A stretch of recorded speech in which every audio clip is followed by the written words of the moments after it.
Mashed potatoes are one of my favorite side dishes to make, but they can get a little bit boring if you make them too often. So over the years, I have experimented, as I like to do, and I have found a couple of ways to make them a little bit more interesting and also more nutritious. And today, I'm sharing 3 of those with you. I always start the same way by peeling and cutting the potatoes, and while this task does take some time, it's that kind of a mindless task that I can just listen to a podcast or just plan the rest of my day or just do whatever with my mind, not having to focus on the task at hand. And a couple of the reasons why I love making mashed potatoes as opposed to just like regular potatoes is that you don't have to worry so much about cutting the potatoes into the same shape, because you don't really mind if they like cook at different times, because in the end you're just going to mash everything together. So it doesn't really matter if one potato is a little bit overcooked and the other one is just right or something. So you don't have to worry about the sizes that you're cutting. You also don't have to worry about the timing so much. Like if you're making regular potatoes, you really don't want to overcook them, because then the texture is just not right. Whereas again, mashed potatoes, you mash them, so you don't care if they are overly soft or, just not ideal for chewing. Another thing you don't have to worry about with mashed potatoes is salt. So while I do salt the water while they are boiling, I know I can always add more once I mash them and I do a little taste test, because the salt really just dissolves in the mashed potatoes, even like once you already have them mashed. So you don't have to salt them to like the perfect level while cooking them. That's again different with regular potatoes. You can't really salt regular potatoes once they are done, because you're just putting them on the plate then, and it just wouldn't work that well. So when the potatoes are done cooking, I'll drain off the water. I will ideally put it back on the burner where they were cooking, just so that any residual water evaporates from the pot. And then I will first add in a nice chunk of butter so that the butter can melt while the potatoes are still hot. And then I take this masher or whatever the tool is called, and I mash the potatoes before adding in the milk. I have heard that when you add the milk, because presumably the milk is from the fridge and therefore it is cold, it's cooling down the potatoes. They are then more difficult to mash and to make them really smooth. So you should mash the potatoes before adding in the milk. So that's what I do, and then I start adding in the milk just little by little to see how the texture looks like, and if they're not smooth yet enough, then I'll just add more milk. I'm not using, by the way, any like mixer or anything like that, just that like manual smasher or whatever. So I guess maybe they're not like the smoothest mashed potatoes, but that's actually what I prefer. I don't like the super smooth texture. I like when there are sometimes like little bits and little chunks of the potatoes still left. So again, it's just about people's preferences, right? If you really want the super smooth stuff, then you will most likely need to use a mixer for that. So if I was doing like the basic mashed potato, this is where I would end. I would also again like taste test to see if any more salt is needed. If not, then I'm done and I'm serving. So the first way that I'm going to share with you of what you can do to kind of spice things up is add cheese. And this is something that I do pretty much every single time ever since I've discovered this. If I have cheese in the fridge, and I usually will use cheddar cheese for this, if I'm just using the cheese and nothing else, then I really like the taste of this mild cheddar cheese. So I will just grate a bunch. I'm not really measuring, just, I don't know, maybe 100 grams, not the full cheese.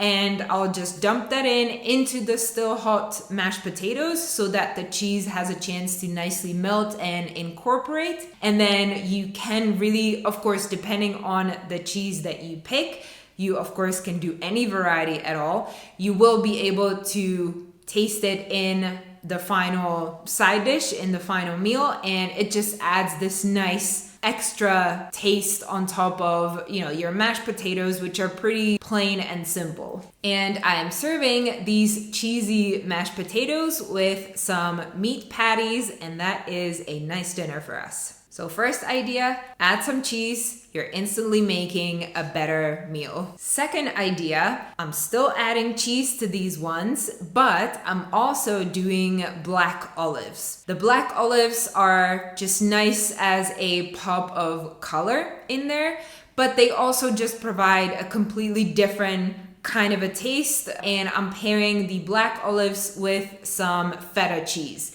And you can of course do tons of different combinations. Just a few things that I have thought of before I started filming this video is doing things like dried tomatoes, maybe some spinach, maybe peas, and again combining them with different sorts of cheeses. All of those would make a really nice addition to mashed potatoes. And the way I incorporate the black olives is just at the very end, I will just mix it in together with the cheese. No need to cook anything or anything like that.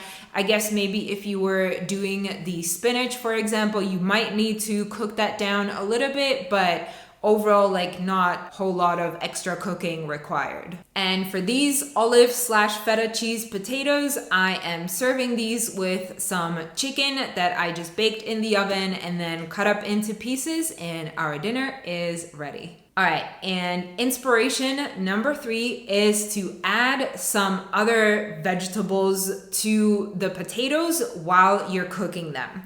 So what you see me do here is cut up some celeriac. But really, when I was thinking about it, the celeriac and maybe carrots is something I will add pretty often, but I think really any kind of root vegetable will do. You want to do something that has a similar cooking time and like a similar structure or texture, like something that you can cut up into cubes. So whether it would be like the carrots, maybe beetroot, maybe I'm thinking like parsley. We have, you know, the root of parsley, the white thing, but I'm also thinking like maybe pumpkin or, you know, like these vegetables that you just cut up into pieces, sweet potatoes as well. You can just throw that in. What you want to consider is the cooking time. So most of, I think, the root vegetables, so like the carrots, like the beets, like the celeriac here, they are a little bit more hardy than the potatoes. I'm pretty sure that potatoes have more water than, you know, all of these other vegetables. And so the cooking time for potatoes is less than for the hardy vegetables. So in the end, you want to arrive at more or less a similar texture so that you can just mash everything together. So if you're adding the root vegetables, you want to either increase the cooking time a little bit, or you want to make sure that you're cutting those vegetables into smaller pieces so they cook faster than the potatoes, and then you can stick to your regular timing. But again, like this isn't something that you need to worry about too much. What I usually choose the second option, so I'll cut up the vegetables into smaller pieces than the potatoes, and then just throw everything together, boil it together for the same 15 minutes that I usually do, 15 to 20 minutes. And then it's exactly the same as when I'm doing just regular potatoes. I rinse the water, mash it, add in the butter and the milk, make sure it's salty enough, and then I can serve it. And this to me is, by the way, I was serving this with some carrots that I prepared separately with some, I think, garlic and honey, and it was just this nice glaze on top of them, and with some pulled pork and a gravy from that. Also, I have some spring greens on the windowsill that have just matured enough, and so I've cut up a few of those and sprinkled them on top of the mashed potatoes.